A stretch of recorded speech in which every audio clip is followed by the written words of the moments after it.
Israel কত সালে পূর্ব Jerusalem দখল করেছিল? 1967 সালে।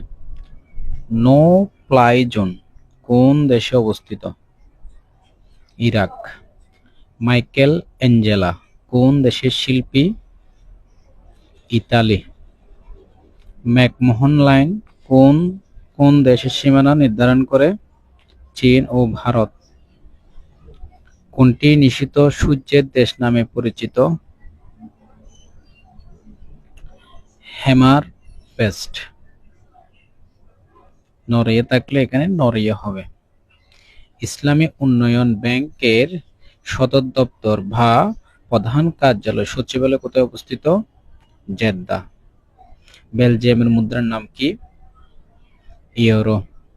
পেজটি ভালো লাগলে ফলো দিয়ে রাখুন। নতুন নতুন ভিডিও পেতে পেজটি ফলো দিয়ে রাখুন। ধন্যবাদ।